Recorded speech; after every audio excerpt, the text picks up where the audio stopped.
السلام علیکم ورحمۃ اللہ وبرکاتہ حامدا و مصلیا اما بعد. حضرات، محرم الحرام کے تعلق سے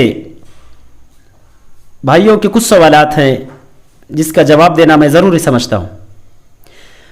سب سے پہلا سوال بھائی کا یہ ہے کہ عاشورہ کے دن کیا واقعہ پیش آیا؟ دیکھیے، 10 محرم الحرام کو صحیح حدیث کی روشنی میں اگر دیکھا جائے تو نجات قوم موسیٰ کا ذکر ملتا ہے، جو صحیح حدیث سے ثابت ہے کہ 10 محرم الحرام کو اللہ تبارک و تعالیٰ نے موسیٰ اور قوم موسیٰ کو فرعون اور فرعونیوں سے نجات دیا تھا. اس کے علاوہ دیگر واقعات جو مسند احمد کے اندر، سنن بیہقی کے اندر موجود ہیں حدیث میں، وہ ضعیف اور موضوع روایات ہیں. ایک روایت کے اندر ہے جو کہ مسند احمد کی روایت ہے کہ 10 محرم الحرام کو اللہ تبارک و تعالیٰ نے کشتی نوح کو نجات دی تھی، جودی پہاڑ پر جا کر لگی تھی، اس لیے 10 محرم کا روزہ رکھا جاتا ہے. ایک روایت کے اندر جو کہ سنن بیہقی کے اور دیگر کتب میں موجود ہیں، اس روایت کے اندر یہ ہے کہ اللہ تبارک و تعالیٰ نے 10 محرم الحرام کو حضرت آدم کے توبہ کو قبول کیا. 10 محرم الحرام کو اللہ تعالیٰ نے حضرت ابراہیم علیہ السلام کو نجات دی. 10 محرم الحرام ہی کو اور دیگر واقعات جو چسپاں کیے جاتے ہیں، جو ضعیف اور موضوع روایات سے ثابت ہیں. صحیح روایات سے جہاں تک میں سمجھ رہا ہوں کہ نجات قوم موسیٰ ہی ثابت ہے کہ اللہ تعالیٰ نے 10 محرم الحرام کو قوم موسیٰ کو فرعون اور فرعونیوں سے نجات دیا تھا. واللہ اعلم بالصواب. اور بھائی کا دوسرا سوال ہے کہ 10 محرم یعنی عاشورہ کے دن کا روزہ رکھنا کیسا ہے؟ یعنی فرض ہے، سنت ہے، واجب ہے، کیا؟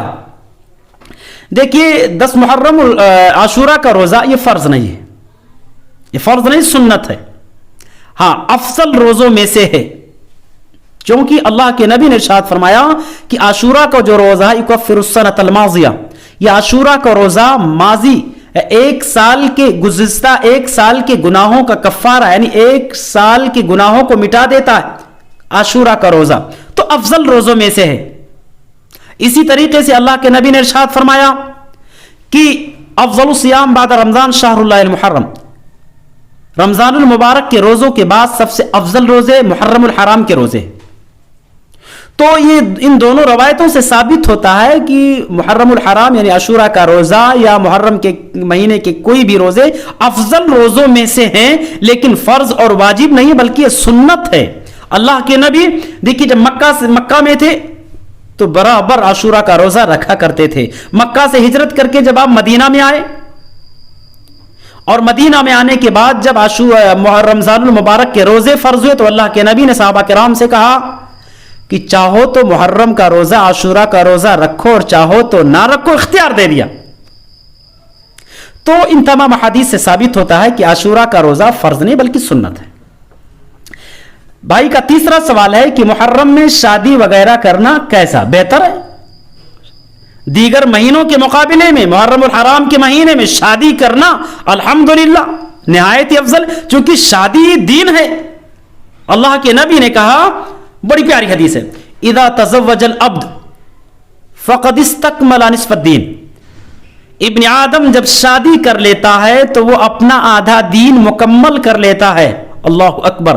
شادی کو نبی مکرم نے آدھا دین قرار دیا ہے، آدھا دین. تو ظاہر سی بات ہے کہ جب شادی دین ہے تو محرم الحرام کے مہینے میں دین پر عمل کیوں نہیں کیا جا سکتا؟ یہ حدیث بالکل واضح ہے کہ جب وہ شادی دین ہے تو اس افضل مہینے میں شادی کا کرنا بھی افضل ہے. کوئی بھی نیک کام کرنا شادی دین کا ایک حصہ ہے. شادی نیک کاموں میں سے ہے، نیکیوں میں سے، اعمال صالحہ میں سے ہے، اچھے اعمال میں سے ہے. تو ظاہر سی بات ہے کہ شادی ایک اچھا عمل ہے، صالح عمل ہے. تو محرم الحرام یعنی افضل مہینے میں کیوں نہیں کر سکتے؟ بالکل کیا جا سکتا ہے. یہ بدعقیدگی ہے لوگوں کے اندر کہ اس مہینے میں شادی نہیں کرنا چاہیے.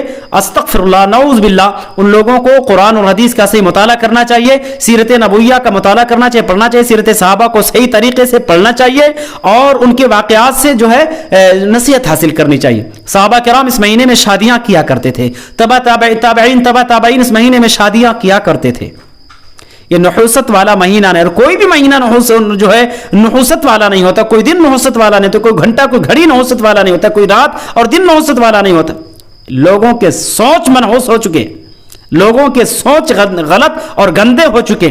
لہذا محرم الحرام کے مہینے میں شادی کیا جا سکتا. شادی دین ہے, ایک اچھا عمل ہے, تو ظاہر سی بات ہے کہ جب اچھا عمل ہے تو افضل مہینے میں بالکل کر سکتے, بدرجہ اولا دیگر مہینوں کے مقابلے میں محرم الحرام کے مہینے میں کیا جا سکتا ہے. واللہ اعلم بالصواب. بھائی کا چوتھا سوال ہے, حضرت حسین پر غم منانا کیسا؟ میں آپ کو بتاؤں, غم جو ہے دل کے اندر رکھ سکتے ہیں, اس کو کسی شکل میں ظاہر کرنا, دودھ اور پانی کے سبیلوں کے شکل میں, بریانیوں کے شکل میں, ناچ اور گانوں کے شکل میں, اور اسی طرح بھنگڑوں کے شکل میں, ڈھول اور تاسوں کے شکل میں, تعزیہ داری کے شکل میں, کسی بھی شکل میں اس غم کا ظاہر کرنا حرام ہے. کسی بھی شکل میں شہادت حسین کے غم کا ظاہر کرنا, اور صرف محرم میں کیوں, ہم جب سے ہمیں علم ہوا اس شہادت کا, اس وقت سے اس شہادت کی ٹیس ہم تمام مسلمانوں کے دل میں ہے, اور احساس ہے کہ حضرت حسین پر ظلم ہوا, ان کے ساتھ غلط ہوا, احساس بھی ہے.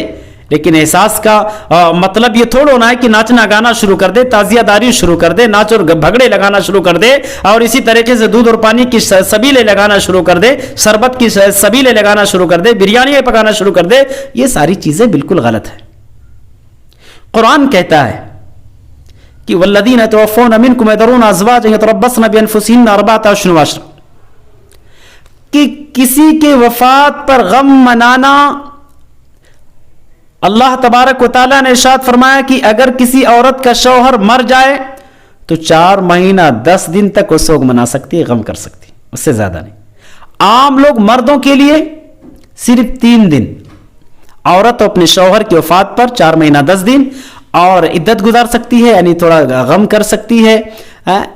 اور عام لوگ یعنی مرد کے لیے صرف 3 دن جو ہے غم منا سکتے, اس سے زیادہ کا نہیں. اور حضرت حسین رضی اللہ تعالیٰ عنہ کی شہادت کو سینکڑوں سال ہو گئے, 1400 سال گزر چکے. اور حضرات بڑے اہم بات ہے, حضرت حسین رضی اللہ تعالیٰ عنہ کی شہادت کی طرح سے ان سے پہلے بھی بڑی بڑی شخصیتیں شہید ہوئی. خلیفہ ثانی عمر بن خطاب رضی اللہ تعالیٰ عنہ بھی شہید کیے گئے, جن کے مقام اور مرتبے کا یہ عالم تھا کہ لسان نبوت نے کہا کہ اگر میرے بعد کوئی نبی ہوتا تو عمر بن خطاب ہوتے رضی اللہ تعالی عنہ وارضا. اور اسی طریقے سے حضرت حسین رضی اللہ تعالی عنہ کے مقام کا یہ عالم تھا کہ اللہ تبارک و تعالی نے آپ کی کئی باتوں کی موافقت میں قرآن مقدس کی کئی ایک آیت نازل فرمائی. یعنی اتنی عظیم المرتبت والی شخصیت جس کو جو ہے مظلومیت کے عالم میں شہید کیا گیا, ظالم نے شہید کر ڈالا, تو ظاہر سی بات ہے کہ اتنی عظیم شخصیت کی شہادت کا غم نہیں منا سکتے. اور یہ ظالم جو آج غم منا رہے ہیں, حضرت حسین کی شہادت سے پہلے حضرت عمر بن خطاب رضی اللہ تعالیٰ عنہ کی شہادت کا غم منائے, ان کے بعد حضرت عثمان بن عفان رضی اللہ تعالیٰ عنہ کی شہادت کا غم منائے. یہ دونوں شخصیتیں کہ حضرت حسین رضی اللہ تعالیٰ عنہ سے کمتر ہیں؟ بالکل بھی نہیں. یہ دونوں شخصیات بھی عظیم المرتبت والی شخصیتیں ہیں. حضرت عثمان بن عفان رضی اللہ تعالیٰ عنہ کے مقام کا یہ عالم ہے کہ اللہ کے نبی نے کہا, منبر رسول پر چڑھ کر کے کہا تھا کہ اے عثمان, آج کے بعد سے تم جو عمل چاہو کر ڈالو, کوئی بھی عمل تمہیں جنت میں جانے سے مانے نہیں, کوئی بھی عمل تمہیں جنت میں جانے سے نہیں روک سکتا. اور جن کے حیا کا احترام فرشتوں نے کیا, جن کے مقام کا یہ عالم ہے کہ اللہ کے نبی کی 2 بیٹیاں جس شخصیت سے بیاہی ہیں, وہ حضرت عثمان جنہیں ذوالنورین کا لقب ملا, جسے جو ہے ذوالنورین کا خطاب ملا, ایسی شخصیت کو بھی شہید کیا گیا. حضرات, ہم جو ہے حضرت حسین رضی اللہ تعالیٰ عنہ کی شہادت کا غم کسی شکل میں بالکل بھی نہیں بنا سکتے. ہاں غم ہے, انہیں شہید کیا گیا, یقیناً اس کی تکلیف ہمیں ہے, اس کا درد, اس کا غم ہمارے دل میں, لیکن اس کو کسی شکل میں ظاہر نہیں کر سکتے. بھائی کا 5واں سوال,